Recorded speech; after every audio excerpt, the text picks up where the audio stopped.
Good morning.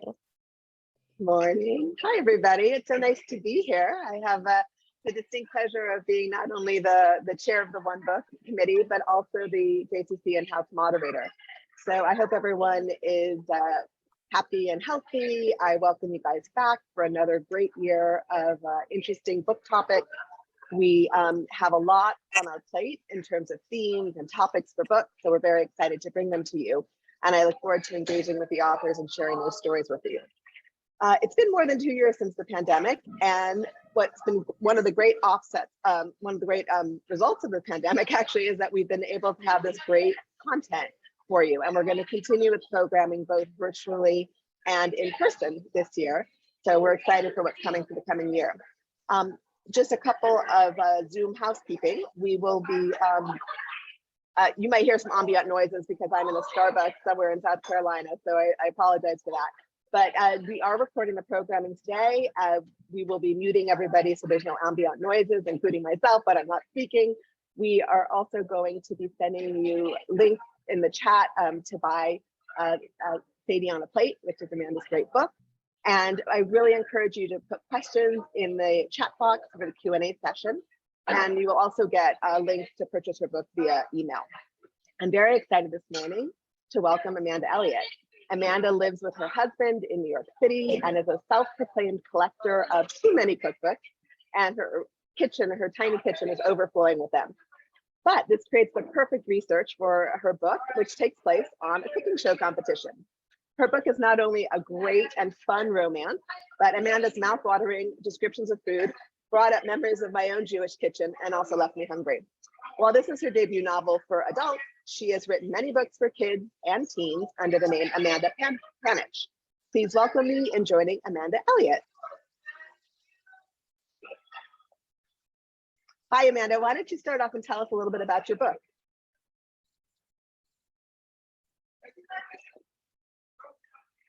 Looks like Amanda may have frozen. What happened to Amanda? I don't know, Amanda. I think she's frozen. Maybe she'll come back and come on. But if those of you who haven't read it, it is a really fun book. It will make you relive or feel like you're, oh, here she comes. Maybe she's coming back. It will make you feel like you're a contestant on a cooking show. And it's a really fun, interesting read. So let's see if Amanda comes back. And we will go ahead and get started once she does. A couple of upcoming books, if you are looking to read ahead, our one book for this year is going to be The Woman on Fire by Lisa Barr, which is a great read. So if you want to get it now, so you have plenty of time to read it, that would be great. We also have another book called Roundabout, which is coming up in October. So those are a couple of other books for you guys to whet your appetite as we wait for Amanda to come back on and talk about her book. Thank you for forgiving us for these crazy technical difficulties. I think Amanda is logging back on. She will be there. In the meantime, I'm going to put the link to Amanda's book in the chat. Yes, and if you have questions, please put those in the chat as well. You may want to pause the recording and then restart it when she rejoins us. Might be a good idea.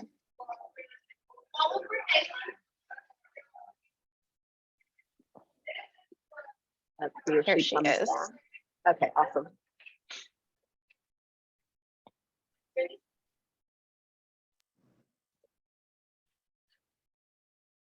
Hello, am I back?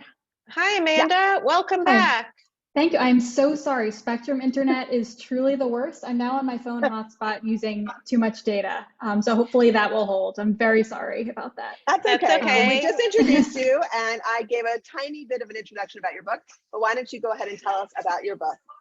Sure. So I am Amanda Eliot. I'm the author of Sadie on a Plate, which is about a chef named Sadie who would really like to open her own restaurant focusing on elevated takes on traditional Jewish food. But her career is kind of in the toilet for reasons I won't spoil. But she's fortunate enough to get an invitation to compete on the reality cooking show Chef Supreme, which is a lot like Top Chef because I based it on Top Chef.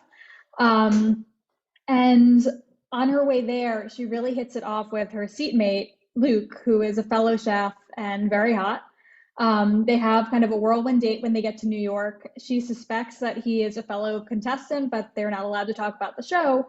But then when she gets to the set the next day, she realizes that he is not a contestant, he is the new judge. And so their sudden, their romance is forbidden. And that's about as far as I can go without spoilers.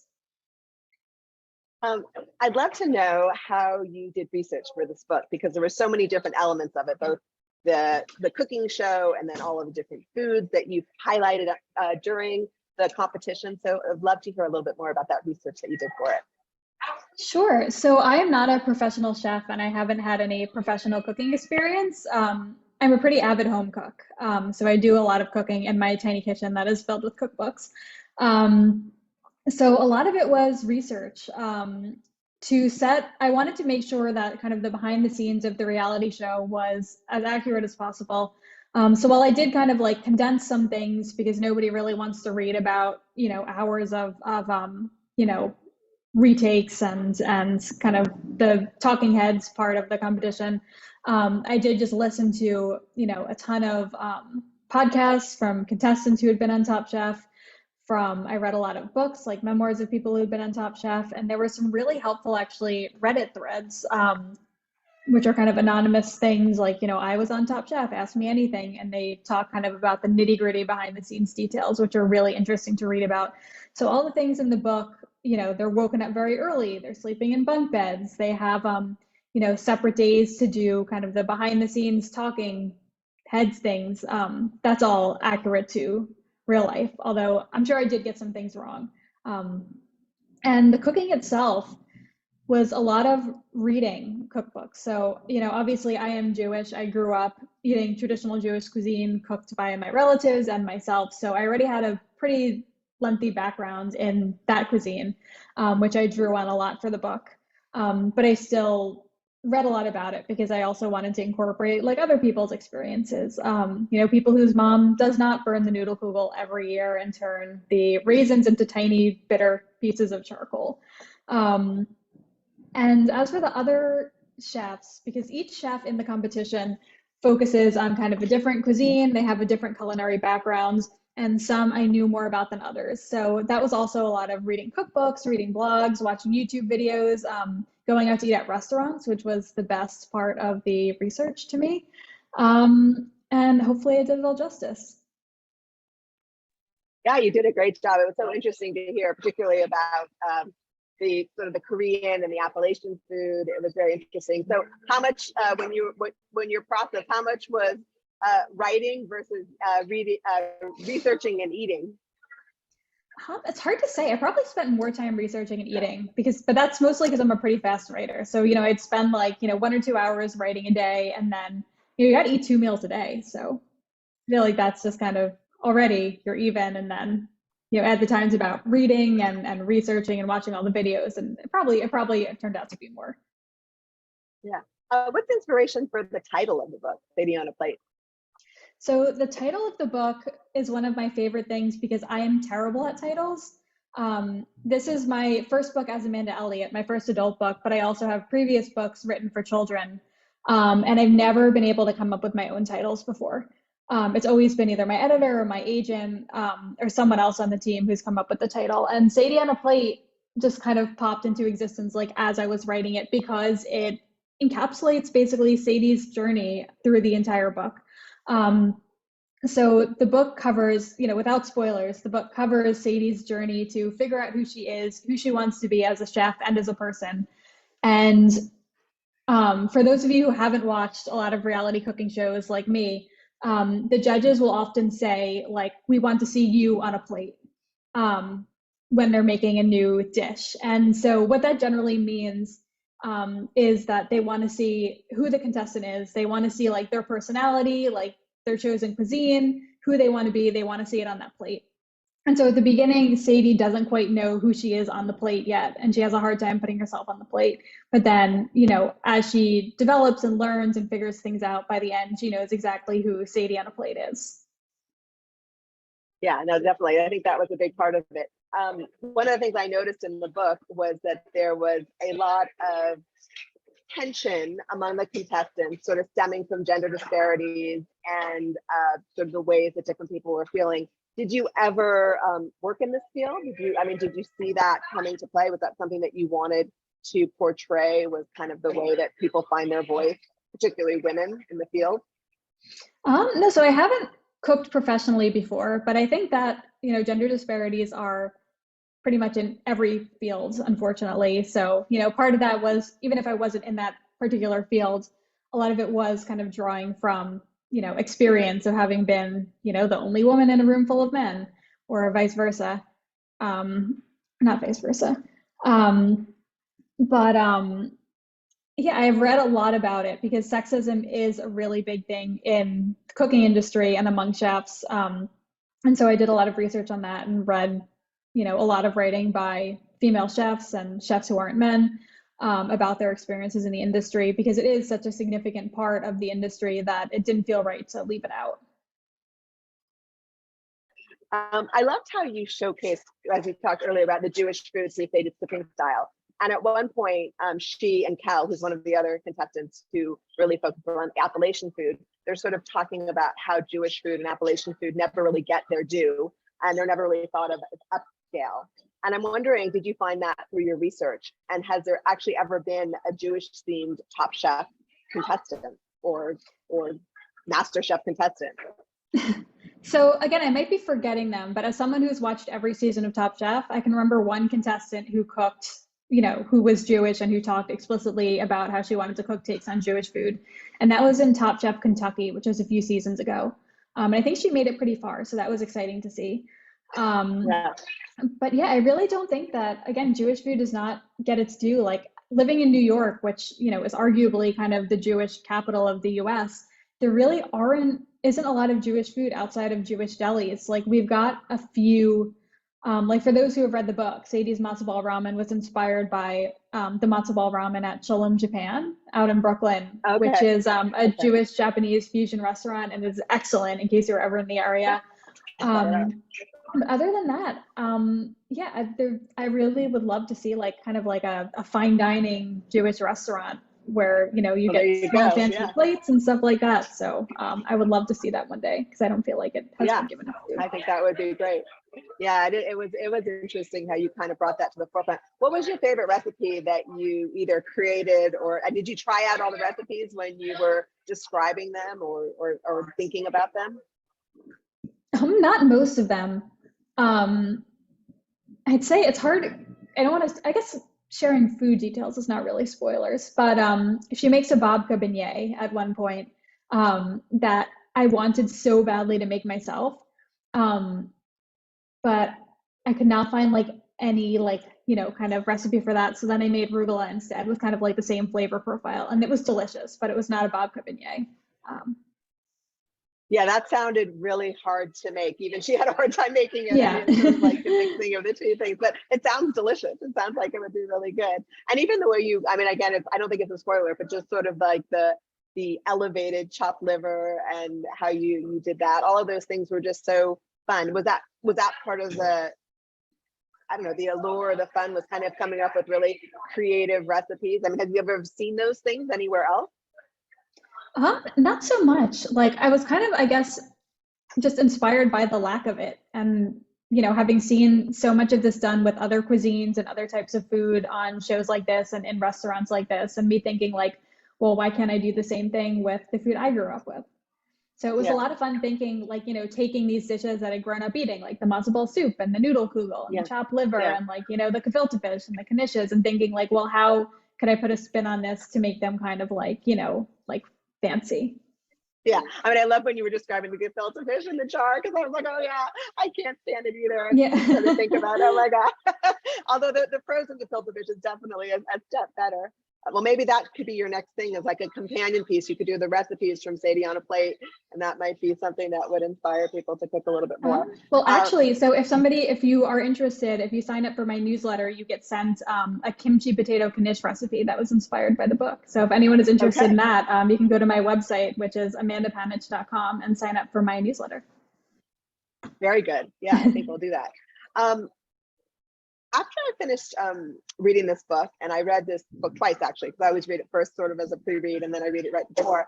I was actually surprised that it was categorized as a romance novel, because the second time I thought more, but I thought a bigger theme was just Sadie's coming into her own and growing confidence and kind of the food industry. And I'm wondering, did you set off to write a romance? And can you speak a little bit about how you integrated or sort of elevated the romance genre? No, I mean, I love reading romance, but I didn't specifically set out to write a romance. This book just kind of came out because Sadie popped into my head and I really wanted to write about her and her journey on a show like this. And I think it kind of falls into that women's fiction / romance space. I hate the term women's fiction though, because there really is no like men's fiction, not just general fiction. So I hope that one day we won't need that term anymore. But in the meantime, it kind of sits in that space.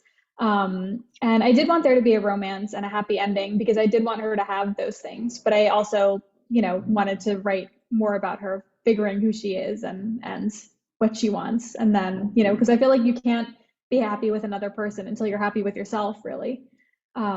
So in order to find happiness with him and be happy with him and in a relationship, she needed to find herself first and be happy with herself. Right. And it's true because, at one point, Sadie really kicks ass when she finds her voice and she kind of like takes over from some of the other contestants, the male contestants, I hate to say that, but that was kind of how it was. Did you find through your research that women are not as assertive as men in this industry, like as in most industries?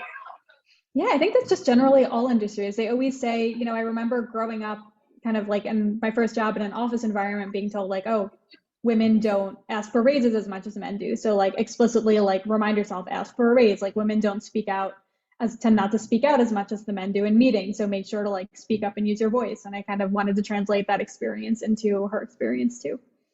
Yeah, well, you did a great job with that. I also loved how you used Sadie's grandmother. The voice in her head, it really added a nice element of humor. There was a lot of humor sort of peppered throughout the book, which I thought was really great. Were you channeling your own grandmother as you were thinking about her or writing her? I was not. She actually was not something that was planned, Grandma Ruth. She just kind of like, I kind of included her as kind of a funny throwaway at the beginning, and then she just coming back. She just kept coming back because I think that at these points in the book, Sadie was not able to kind of figure out these things herself, and so she kind of needed the feeling of someone else saying them to her, and so she kind of that became Grandma Ruth like in her head.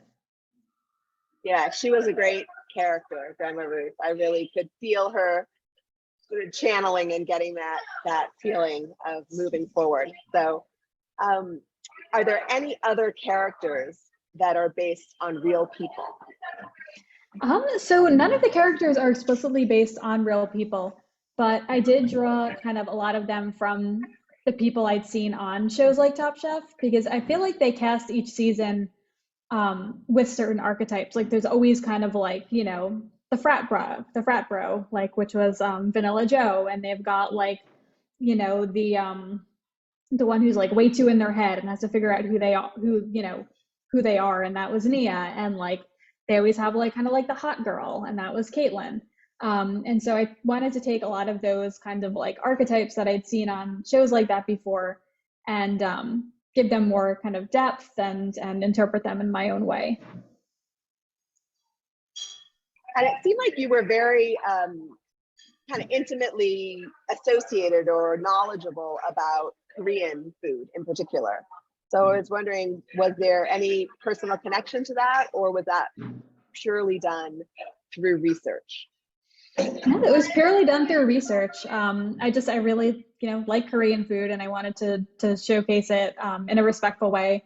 And so it was all research and eating and, buying new things at H Mart and trying things out and watching a lot of Mangchi videos. So I'm wondering, with all of your research and practicing and learning, what are you making for Rosh Hashanah and Thanksgiving? And are you doing the cooking? Oh my goodness. So I will definitely be doing some cooking for Thanksgiving, because don't tell her, but my mom is not a great cook. Hopefully she's not watching this right now. But we all try and like kind of take a dish or two, all of my siblings and I, to take the burden off of her, and the burden off of us so that we don't have to eat it. Um, and so I usually make, there's this, it's like kind of almost like a bread pudding, like a savory bread pudding with leeks and butternut squash and rosemary that is delicious. It's kind of similar to a stuffing, but it is very, very rich and really delicious. It's basically just like bread and roasted veggies and herbs kind of loosely held together by cream and eggs and you know, how can you get better than that? Yeah, sounds delicious. And kind of my go-to dessert for gatherings like that is a cheesecake. It's a Smitten Kitchen cheesecake. What is it? The cheesecake bar is with all the berries, but you can put pretty much whatever you want on top of it. So I like to make it like according to the season, and I'll make the crust with whatever cookies I have on hand. So I think maybe like a ginger snap crust for the winter could be good. I feel like for Rosh Hashanah, it could be like a ginger snap crust, like the cheesecake, and then maybe like some apples cooked down on top and some butter and sugar. Could be really tasty. I'm kind of making my Now menu I'm right here. I'll just have to write that hungry. down. Yeah, there you go. I'm salivating as I think about that. I don't know that I would be able to recreate it though. So my kids say that I'm a decent cook, but I'm an efficient cook. I don't always spend all the time. They watch all of these shows and they go, "Mom, you don't boil the potatoes, and then you have to boil them, and then you have to put them in and roast them, and it'll make it better." I was like, well, it's not that easy when you had 3 kids growing up to become a gourmet cook. So, but it's interesting. One of the other things that was interesting was the dynamic between Luke and his father. And so Luke, for those that don't know, is one of the characters in the book, and we can maybe explain that a little bit. And the father has this idea that there is a correct food for a high-end chef to make. And I'm wondering, did you find these tensions in the industry, or is this changing with the advent of so many different types of cuisine becoming popular with food trucks? And even though that's not necessarily high end, but there are definitely high end food trucks. Are you seeing that almost everything goes, and that's becoming a little bit more mainstream? I think it is definitely becoming a little more mainstream, and I think it's really exciting to see, because for so long, kind of the standard of the industry was you had to go to one of the big cooking schools. The skills you would learn would be French, and you might have like a day or two of like other cuisines or other things, but the main goal was you go in, you do things the French way, and then you come out and you work in, if you're working in a high-end kitchen, they're using the French brigade system, and that's how you cooked. And I think that is changing because people are starting to realize like, oh, maybe this isn't necessarily the best way to be doing things always, and there are other ways to do things too. And so I think it's been really exciting to see with like new smaller restaurants, with food trucks, with and more high-end restaurants doing things in different ways than they have been in the past. Have you seen the TV show The Bear? Have you seen that TV show? I have, yeah. I thought it was beautiful camera work. It was so fun to see like that, the angles like that they would do. It was a lot of like furious chopping of things, and I was always afraid they were going to cut themselves. Yeah. But... yeah. Well, it reminded me a little bit of, it was almost emerging as what you said, sort of the idea of the brigade, which they were actually bringing. For those people who haven't seen it, it's about a chef who comes back and takes over the family sandwich shop that had been doing things, the same way forever. I believe it's in Chicago, correct? Yeah. Yeah. And then he introduces a sort of an elevated way to make sandwiches, and it's very interesting because he does actually bring in the French brigade system, which I hadn't necessarily known about until I was watching that show. Yeah, it was really cool, and I think it kind of goes hand in hand with what we were talking about earlier with the Jewish and Appalachian cuisines, about how like previously there were some cuisines that were seen as like high class. Like you think like there are high-end French restaurants, there are high-end Japanese restaurants, there were high-end like what else? High-end Italian restaurants. And then, but you think there are some cuisines like Chinese food, Indian food, Jewish food, a lot of these Mexican food, a lot of these other cuisines were generally seen like, oh, they're not high-end. You go like kind of to the cheap Chinese takeout place and you take out food. And I think it's been really exciting to see over the past several years, people realize like, oh no, these cuisines are just as difficult and just as interesting and just as complex as these other cuisines. And to see the opening of like high-end Indian food restaurants, high-end like Chinese restaurants, high-end Mexican restaurants, and all of these places. And I think it's been really exciting to watch that happen. And people realize like, oh, well, the French technique is not necessarily always the best way. So now I'm just waiting on the Jewish one. Jewish one needs to come up. Another thing that was interesting in as you characterized Jewish food was you had a blend of both Ashkenazi and Sephardic food. So the Moroccan influence and the Ashkenazi influence. Which one is more, which one did you grow up with, or did you grow up with both? I grew up mostly with Ashkenazi. Yeah. So. Oh, interesting. Tell us a little bit about how did you make the shift from doing teens and children's books to adult fiction? So I have to preface this by saying that writing books is just hard generally, like all books are hard to write, but this is probably the easiest book that I have written, because I think that just getting into the mindset and the voice of a character can be hard, but I think it's harder when they're such a different like age than you are. So Sadie, at the time of writing, I was in my late 20s and Sadie is in her late 20s. So, you know, it was a mindset of getting into a character where, oh, she has a different personality than me. She is a different person. Like, what is she like? All of that things. But it wasn't about shifting my, you know, because, you know, it's very different being a teenager, being a 12-year-old, being a child than it is being in your late 20s. And so it took one of those kind of like difficult steps away versus like when I'm writing a young adult book, it's like, okay, now I have to get into the mind of this character who is different from me, who has had different experiences from me, but she's also 16. And I have to try and remember what it was like to be 16 now and like access that, you know, volatile emotional space and like, you know, that mindset of what it's like to be 16 and feel like you're invulnerable and, you know, that you're kind of the center of everything. And then being 12, forget it. It's so hard to remember being 12. I have to go back. I was lucky enough that I kept a diary from like age 10 through high school. So I go back and I rely on that a lot to kind of try and remember what it was like to be 12. And did you always know that you wanted to be a writer? Did you do anything else before writing? I always wanted to be a writer from when I was little. Like my dad still has the picture books I wrote as like a really little kid that I don't even remember writing, like in his armoire somewhere.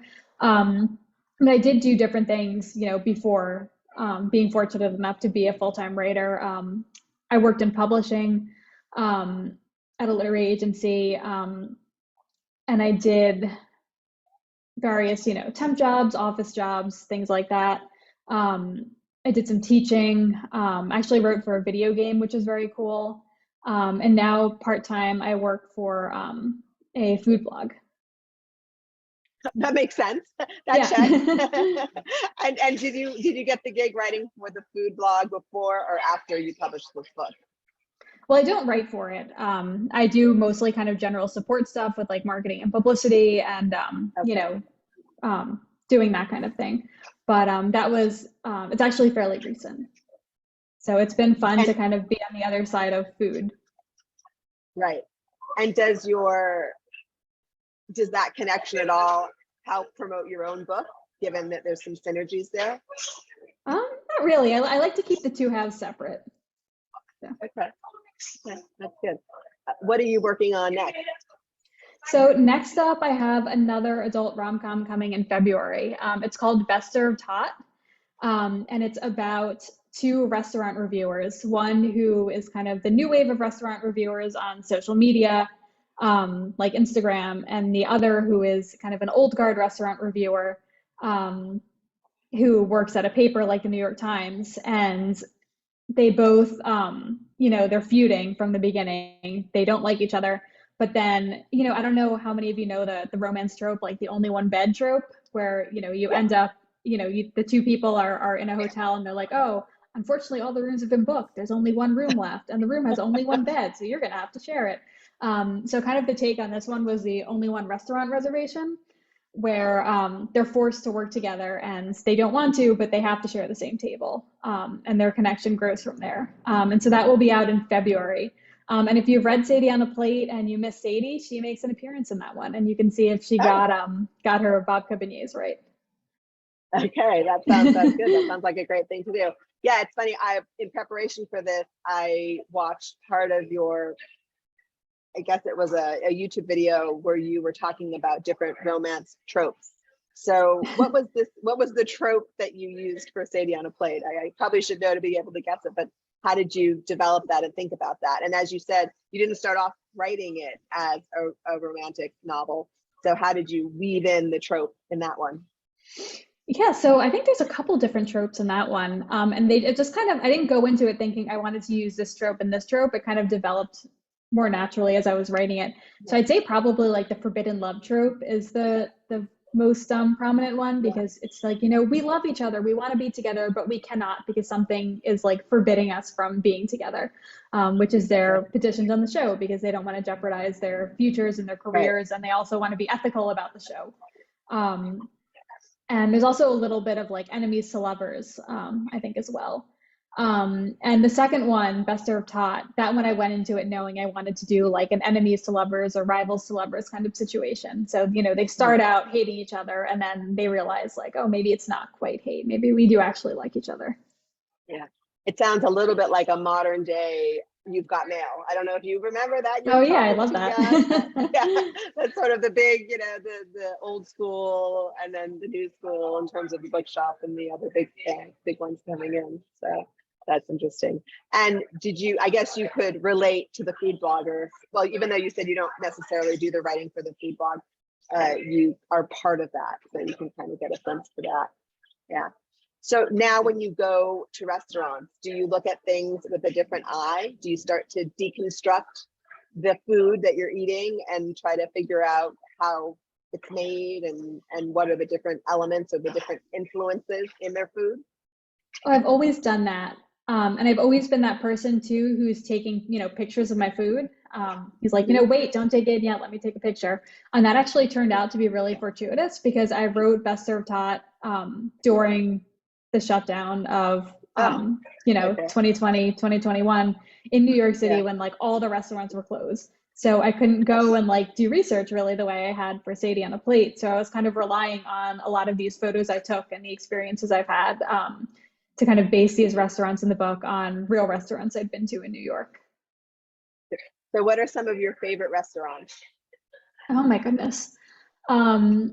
So I'd say I'm really into right now, it's called Dagon. It's called Dagon. It's an Israeli restaurant that's not far from me. And I have a soft spot for it because I kind of went there, I knew it before it was big. Like I went there before it started getting like acclaim and excitement. So it's really good if you're ever on the Upper West Side.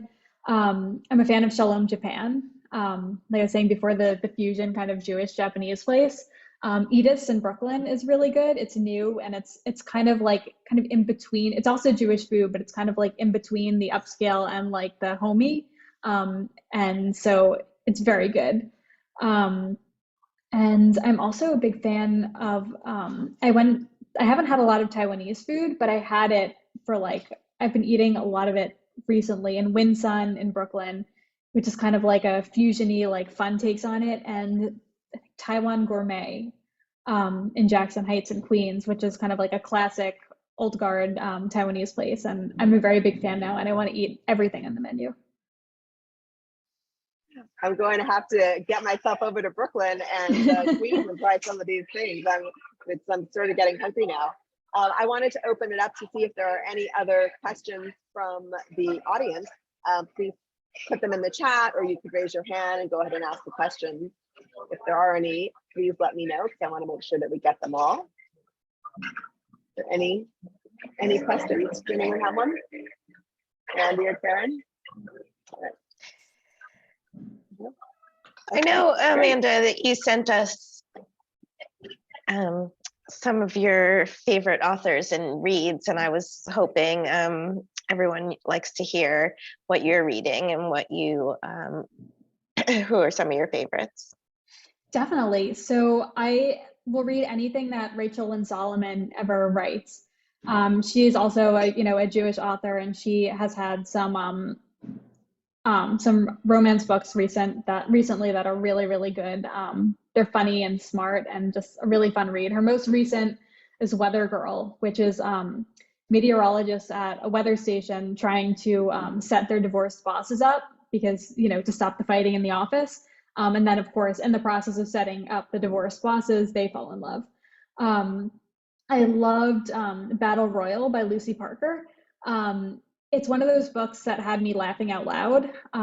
This is two rival bakers who are judges on a show like the Great British Bake Off, who are falling in love, and it is just hilarious. And I'm glad I already got married because otherwise I'd be upset that they could not bake my cake because all of the cakes and confections they made sounded amazing.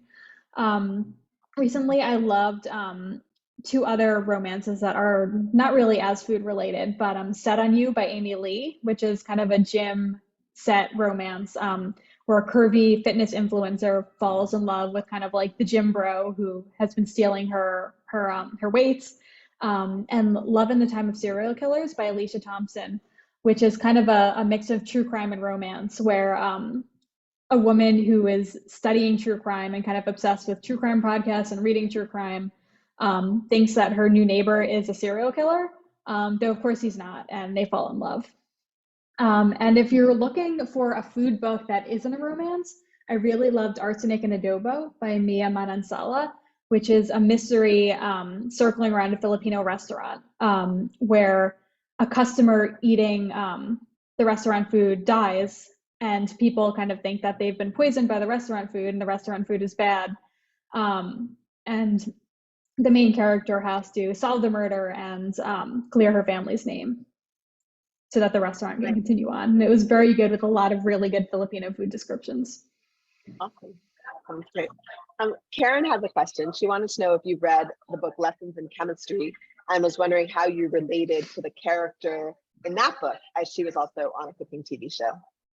Yeah, I really like Lessons in Chemistry. And I love the dog, the weird talking dog.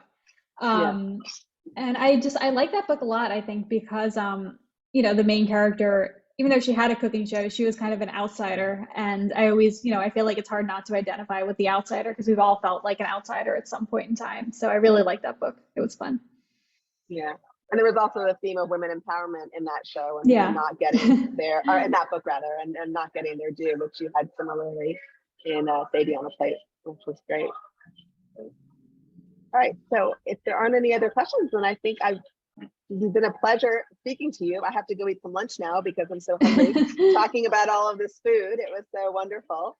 And so thank you so much for having me. Thank you, Amanda, for sharing your experience and your stories and your suggestions and your, I'm very hungry right now. And thank you, Lisa, so much for leading such a fun conversation. Please read Sadie on a Plate. I put the link in the chat, and I will also be sending the link in the follow-up email tomorrow. So thank you all and have a fabulous Friday. Cool. Thank you. Take care. Bye, everyone. Thank you. Thank you. You're welcome. Bye. Have a great weekend, everybody.